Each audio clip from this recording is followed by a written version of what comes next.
Olá, bem-vindos, bem-vindas para a nossa terceira conversa do Ciranda Infantil. O diálogo de hoje, ainda conversando sobre essa realidade, esse contexto das nossas famílias, com as escolas, nesse momento aí remoto do distanciamento. Hoje contamos com 3 especialistas, temos 3 coordenadoras, Edilene, Cibele, Antoniele, sejam bem-vindas. E como sempre, nos 2 episódios anteriores também tivemos a presença valiosa de uma família conosco. Então hoje também contamos com o Luan, pai do Henry. Muito bem, seja muito bem-vindo, Luan, para essa conversa. A gente já te agradece de início aí pela tua disponibilidade para conversar um pouquinho com a gente. Eu começo conversando com a Cibele, então, coordenadora aqui de Curitiba. Cibele, coordenadora de um colégio marista. Cibele, você pode contar para a gente tem aí 6 meses, né, vividos dessa experiência com uma jornada, né, com tentativas, com acertos, com alguns erros e a gente rapidamente fazendo os ajustes necessários para chegar da melhor forma, né, nas nossas crianças, nas nossas famílias, garantindo aí esse direito de aprendizagem e desenvolvimento das nossas crianças, né? E para que depois esse trabalho possa ter continuidade presencialmente, a gente assim espera, o quanto antes. Cibele, você pode contar para a gente um pouco, então, como vem sendo a tua organização? E esse é o meu convite para Antoniele, Edilene e também Luan ali, podendo depois contar para a gente como que ele, como família, também tem recebido todos esses encaminhamentos. Então, eu penso que, como escola, tanto quanto qualquer outro setor da sociedade, nós fomos atingidos por algo muito diferente e inexplicável. Né? E sempre o medo do novo foi o que nos assolou naquele momento. Mas, frente à situação que a gente vivenciava e ao cuidado que a gente precisava ter com as crianças, nós precisávamos tomar algumas atitudes. O que eu entendo que foi fundamental ali já no começo do nosso processo foi acolher essas crianças, acolher as suas famílias, entendendo que cada um estava num momento muito diferente. Alguns com mais incertezas, outros com menos, alguns com situações familiares, outros nem tanto. Então, entender essas realidades de cada uma das nossas crianças e tomar atitudes frente a elas, eu penso que foi o nosso maior desafio ali no começo. Eu concordo com você, Karen, que nós tivemos um percurso longo aí nesses últimos 6 meses, tentando entender quais eram os nossos acertos, quais eram as expectativas das nossas famílias, o que eles esperavam da gente, mas, sobretudo, respeitando as nossas crianças, acreditando nos direitos que elas têm de aprendizagem, por meio das brincadeiras, das interações. E é essa interação via virtual que foi tão difícil para as crianças pequenas no começo. Então, o nosso desafio era como promover a interação entre crianças tão pequenas, entendendo que o brincar faz parte, que o estar perto faz parte, que o abraçar faz parte, e como isso podia acontecer com as crianças pequenas. Então, a minha realidade ali no colégio foi acolher essas crianças, buscar alternativas, mesmo que virtuais, para manter esse vínculo que as crianças já tinham estabelecido entre as próprias crianças, entre elas e as professoras, entre a escola e a família, porque isso também foi fundamental. Essa parceria, na minha percepção, é importantíssima para o sucesso do nosso trabalho. Então, esses foram os nossos desafios iniciais. E aí nós viemos por meio desse percurso, desenvolvendo ações, acertando em algumas, nos equivocando em outras e buscando corrigir a rota para acertar, acolher, entender e entender que cada família, cada criança estava no momento e que tinha suas necessidades individuais. Então, eu penso que, como educadores que somos, a nossa responsabilidade maior está em entender que cada criança é uma criança e que cada uma delas tem as suas necessidades. E o nosso desafio era atender a essas necessidades nesse ambiente remoto. E acho que as meninas também podem contar um pouco dessa realidade em outras escolas, com outros públicos, com outras necessidades, mas partindo do mesmo pressuposto que são os direitos de aprendizagem das crianças, partindo das suas individualidades, né?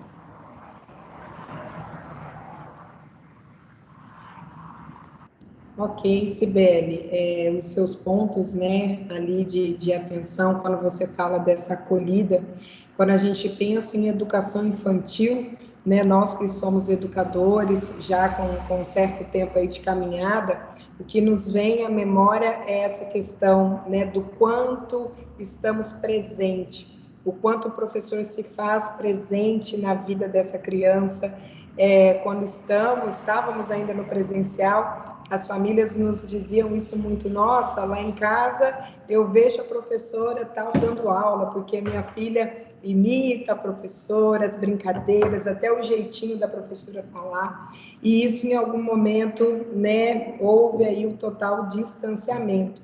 E a nossa preocupação, lógico, né, é de como continuar se fazendo presente, né, na vida dessas crianças, pensando na educação infantil, uma educação baseada pelos direitos, sim, né, os direitos de aprendizagem, os direitos às brincadeiras, às interações, às vivências, e isso em algum momento, opa, né, guarda tudo isso e agora estamos à distância. Então, para nós da unidade a Escola Champagnat de Presidente Prudente, passamos, né, por toda essa turbulência, essa angústia. No primeiro momento, eu me vi pensando muito no professor. Lógico que a criança ela é o nosso objetivo, mas nós fizemos um movimento de acolhida dessa equipe de professores, que em algum momento também se perguntou: como eu consigo, né? Como eu consigo desenvolver o meu trabalho, que é de tanto afeto, que é de tanto toque, que são tantos olhares, né, específicos para tantas situações ali do dia a dia presencial com os nossos pequenos, e agora, né, por conta da distância, eu preciso fazer com que isso continue chegando. E então nós desenvolvemos um trabalho de acolhida a esses profissionais, a essas professoras, a fim de que encorajasse, que acolhesse, que ouvisse, que disséssemos a elas, né, o quanto elas ainda seriam muito importantes nesse processo. O professor ali, a princípio, né, muito receoso com toda essa nova postura, né? A gente brinca, até fala que abrimos a sala de aula para as nossas famílias, sabendo que a criança pequena ela precisa de um tutor, do papai, da mamãe, de um adulto ali permeando toda, mediando, né, toda essa educação. Então nós fizemos dessa forma. Acolhemos os nossos professores, nos colocamos muito à disposição, nem que fosse para ouvir mesmo, né? Apenas ouvir, trazer junto ali, pensar junto nas estratégias, nos objetivos, de que forma a gente queria chegar até essa família.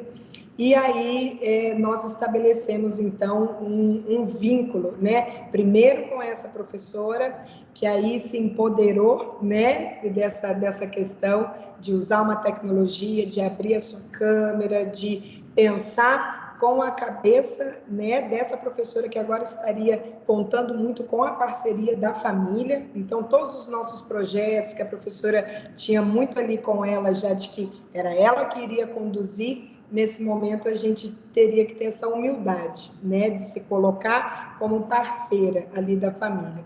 E então iniciamos esse período de encontros remotos, propostas de atividade, pensando exatamente isso, o quanto a gente ainda quer se fazer presente, o quanto nós ainda precisamos dos vínculos e precisamos estar presente. E hoje eu coloco, né, assim, uma fala de que muito nós avançamos, né? Tivemos, sim, muitos aprendizados, muito recalcular rota, né? A todo momento, aquilo que na nossa cabeça ia dar muito certo, a família logo, né, bem logo nos sinalizava: ó, isso não está legal, a gente não está conseguindo.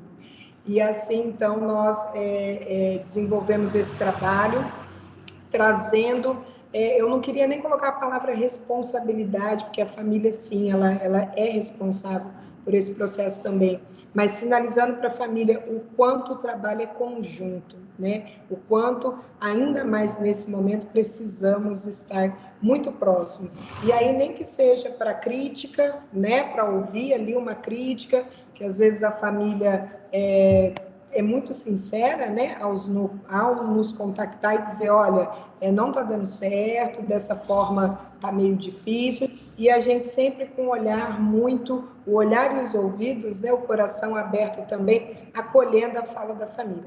Aquilo que era possível ajustar, aquilo que era possível remanejar, assim nós íamos fazendo. E com foco central nas nossas crianças. Hoje eu tenho uma família muito parceira, né? Eu tenho famílias que tivemos a oportunidade de nos conversarmos pelas reuniões, né? Online, os encontros, e a família se sentia à vontade para nos contar, olha, tá dando certo, né? Obrigado por todo esse cuidado que a gente percebe que vocês estão tendo desde o início, e aí com um louvor aos nossos profissionais, né, aos nossos professores. Eu falo que enquanto coordenação somos os bastidores ali, né, como um grande teatro, atrás da coxia tem muita coisa acontecendo, mas quem está lá com toda a luz são os professores, e a gente tem essa percepção do quanto esse professor se fez presente, o quanto ele chegou até essas crianças e de que forma bonita eles chegaram, né? Minhas companheiras de educação infantil, é muito bom escutar um pouco de vocês, né, sobre as experiências, né? É muito bom trocar experiências. Todas nós aqui atuamos no mesmo grupo, que é o Grupo Marista, temos o mesmo propósito, que é educar por um mundo melhor, mais humano, mais solidário. Temos o compromisso por uma educação infantil de qualidade, independente do contexto social em que as crianças vivem.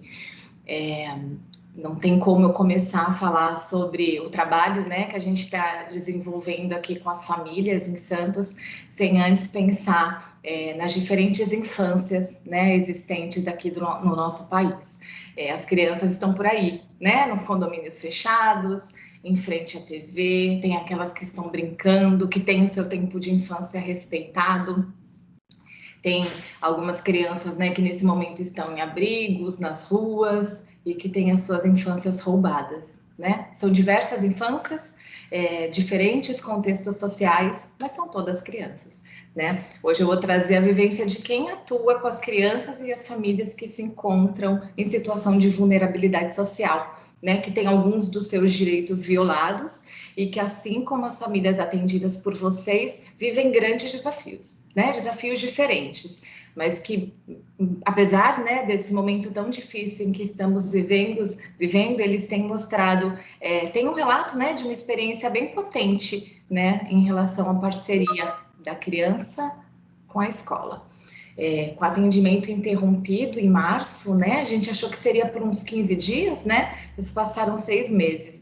Então, com atendimento interrompido, a nossa escola precisou se reinventar, né? Daí surgiu aqui no Marista Escola Social Lar Feliz o projeto Conectados pelo Vínculo, que tem como objetivo promover encontros virtuais, acolher as famílias, as crianças, contribuir no processo de ensino e aprendizagem das crianças, mesmo que remotamente. E o principal, né, manter e fortalecer os vínculos já construídos durante a trajetória das crianças na escola. Semanalmente, as turmas se reúnem em pequenos grupos, cada um no seu lar, virtualmente, para ouvir histórias contadas pelas educadoras, para rever os amigos, para brincar, para partilhar os sentimentos, vivências e também para desenvolver algumas atividades propostas nos roteiros de aprendizagens, né, elaborado por nós, maristas.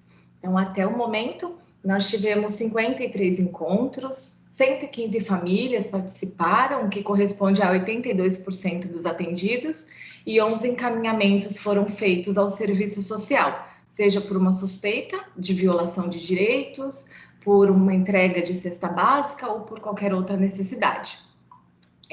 Vou convidar o Luan, que é o pai do Educando Henry, de 4 anos. Ele, né, participa desse projeto, né, está vivendo com a gente esse momento. E eu queria, né, te convidar, Luan, a partilhar com a gente um pouco de como foi essa transição de atividades presenciais para atividades remotas, domiciliares. Certo, vamos lá, boa tarde a todos. Primeiramente, eu quero agradecer muito, eu sou realmente super grato por o Henry fazer parte da Escola Marista Lar Feliz. Primeiro porque a gente tem muita confiança em todos os educadores, todos os profissionais envolvidos. Todo dia, quando a gente sai cedo de casa com o nosso filho para deixar ele na escola, a gente entrega ele na salinha de aula, né, nas educadoras, e dá as costas para ele com a plena confiança, com o coração tranquilo de que ele vai ser super bem cuidado, vai ser super bem educado, que ali ele vai estar feliz, né? Até engraçado, porque a escola leva o nome de Lar Feliz, é realmente um lar feliz lá. O Henry está lá no 3º ano, esse seria o 3º ano dele, né? Infelizmente foi interrompido em março e está interrompido até agora, mas graças ao empenho de todos, como a Edilene falou, aos encontros virtuais, né, feitos semanalmente, ele tem estado próximo das educadoras, tem estado próximo dos amigos dele, que é o que ele mais sente falta. A gente costuma conversar muito com ele, todos os dias a gente conversa muito, e ele sempre relata a falta dos amiguinhos, né, a saudade dos amiguinhos, porque querendo ou não, como eu disse, ele está no 3º ano dele, então ele tem um vínculo muito grande com as crianças que basicamente estão desde o 1º ano com ele lá, né? E sou muito grato às professoras que se empenham muito mesmo, nunca deixaram, sabe, a gente de lado nesse momento tão difícil que a gente está passando, sempre teve presente, sempre teve trazendo educação para dentro da nossa casa, né? E isso tem feito toda a diferença. Quero agradecer a todos vocês mais uma vez. O Luan, ele é um exemplo da importância do olhar individualizado do educador para cada família.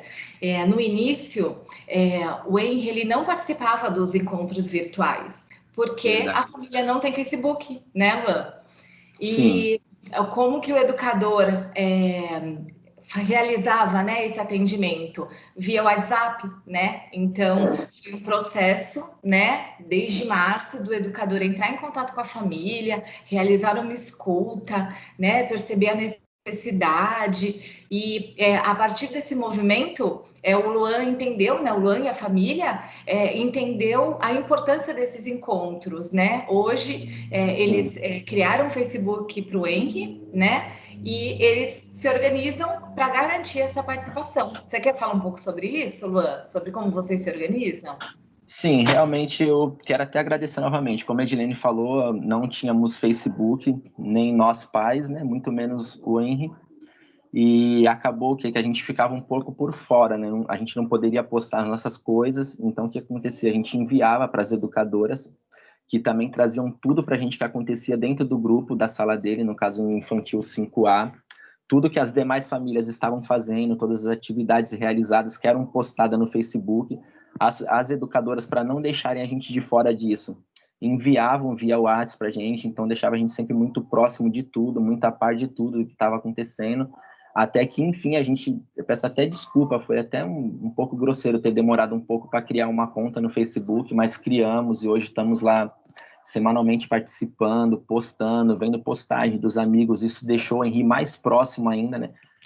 Mesmo a distância aproximou muito o Henry das crianças novamente, porque pelo fato de não ter o Facebook, a gente dependia muito das educadoras para poder estar vendo as coisas que eram postadas, e hoje a gente vai lá com facilidade, 2, 3 cliques, estamos lá na página, vendo tudo, trazendo o Henry para perto dos amigos novamente, e os amigos para perto do Henry também, né? Isso tem sido maravilhoso, fundamental na educação dele. Obrigada, Luan. Então, nós, né, aqui do Lar Feliz, estamos atentas, né, para essa minoria que ainda não participa desses encontros virtuais. Temos, sim, a intenção, né, de transformar essa minoria como uma parte da maioria, respeitando, claro, sempre o tempo e o contexto, né, de cada família. Sabemos das limitações existentes, né, como a dinâmica familiar, a falta de um pacote de internet, né, que permita com que esses encontros semanais aconteçam. Sabemos que algumas famílias não têm a expertise, né, a facilidade para manusear essas ferramentas digitais.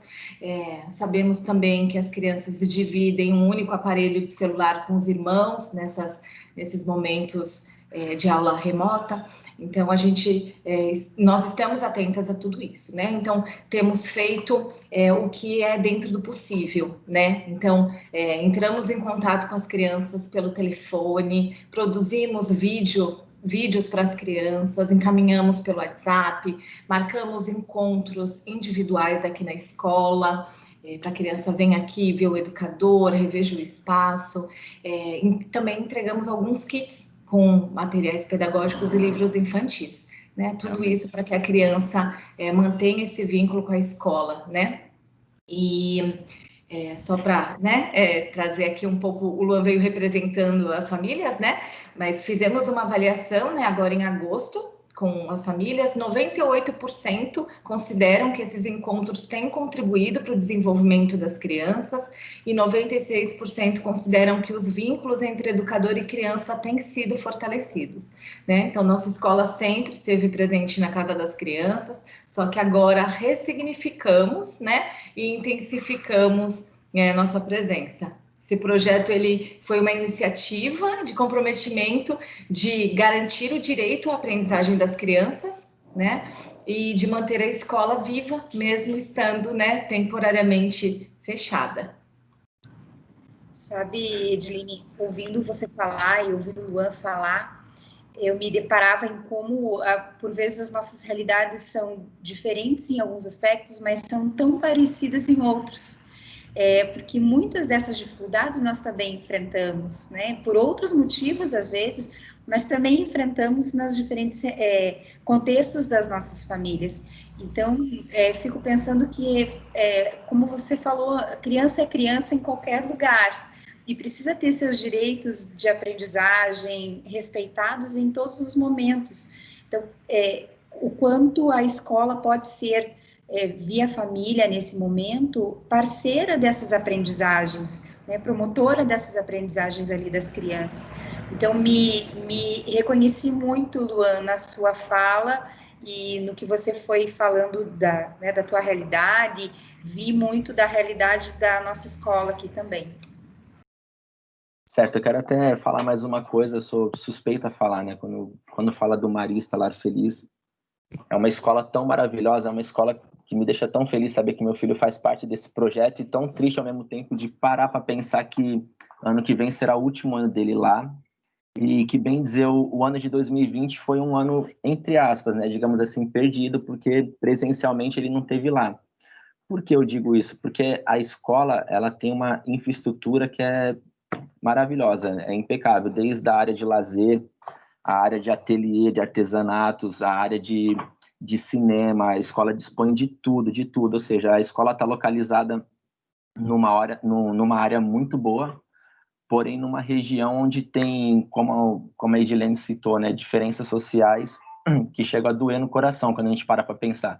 Infelizmente, nem toda criança que está ali da porta para fora da escola tem, né, todo o suporte que deveria ter, realmente. Muitas crianças não são assim tão bem cuidadas, diferente de quando entra no Marista. Então, acho que para o pai dessas crianças, quando entrega essas crianças ali na escola, acho que é um momento de felicidade para eles, porque eles sabem que naquele período integral que a criança vai parar ali, vai estar sendo bem cuidada, vai estar sendo bem alimentada, vai estar podendo interagir, se divertir, aprender. E então eu peço que, se puderem, sabe, de repente abrirem mais escolas maristas sociais, que façam isso, porque provavelmente vocês estão mudando muito a vida de pessoas carentes ali da sociedade, da comunidade. Se não é o caso do meu filho, no caso do Henry, está agregando muito porque, vamos dizer assim, um exemplo, ele tem 3 anos, ele bem dizer, ele está se alfabetizando já, ele já é independente em muitas coisas, ele escreve o meu nome sozinho, ele escreve o nome da mamãe sozinho, ele escreve o nome dele sozinho, diversas outras coisas. Então, são coisas que, quando parado para pensar, com 3 anos, 4 anos, as crianças geralmente não estão alfabetizadas, principalmente quando depende de creches municipais, né? Então, aí você vê a diferença de quanto é importante a escola social Marista Lar Feliz, comparado com creches, né? Então, eu sou muito grato a tudo que o Henri aprendeu e ainda vai aprender até o final do ano que vem. Sou muito feliz por participar, não só eu, quanto a minha esposa também, ela é muito presente na escola, ela acompanha passeios quando possível, o horário dela é bem mais compatível ao meu, então a escola disponibiliza isso, que os pais venham participar, eles trazem os pais para dentro da escola, e isso é muito importante, faz com que o aluno se sinta mais à vontade, se sinta mais acolhido, e ela teve a oportunidade de participar de diversos passeios junto com as educadoras dos alunos. Então, mais uma vez, eu só tenho a agradecer por tudo que o Marista, a escola Lar Feliz, proporcionou na vida do meu filho, o quanto que ele cresceu, o quanto que ele aprendeu, e eu tenho certeza que isso vai fazer toda a diferença na vida dele quando ele ingressar no ensino fundamental. Estou muito feliz, muito obrigado a todos vocês que fazem parte disso. Olha, Luan, eu vou dizer para você que quem agradece somos nós, né? Porque, especialmente nesse contexto que a gente está vivendo, são famílias como a tua, dentro dessa parceria, que tem nos ajudado a dar continuidade, né, a esse trabalho tão desafiador que é ser escola à distância com as nossas crianças pequenas. Então, a gente te agradece imensamente, primeiro, por essa parceria, segundo, por estar nesse diálogo conosco, né? Você é um pai que trabalha, que tem as suas funções, as suas atribuições, e tem sido aí muito parceiro da escola, e é por isso que as coisas funcionam, né? Por isso você tem esse retorno também tão importante, tão valoroso aí da escola também. E hoje, né, você está aí trabalhando, mas deixou um tempo dedicado aí no teu intervalo para estar conosco. Então, a nossa gratidão, você falou muito de gratidão, a gratidão é nossa. Muito obrigada. Eu quero também agradecer aqui, que riqueza de diálogo nós tivemos, com representatividade, né? O Grupo Marista, ele tem frentes diferentes, então trouxemos nesse diálogo para essa mesa escolas sociais, Escola Champagnat e colégios maristas, para conversarmos em torno da mesma temática, do mesmo objetivo, né? Que nós já dissemos aqui, que é a garantia do direito de aprendizagem, desenvolvimento, de afetividade, de socialização das nossas crianças pequenas, das nossas infâncias, que são muitas, que a Edilene trouxe, e todas aquelas com as quais atuamos, que possamos chegar, né, da mesma forma, com a mesma qualidade, com a mesma presença significativa. Eu agradeço, e agradeço quem nos acompanhou nesse diálogo, e já convido para os próximos. Um abraço, até mais.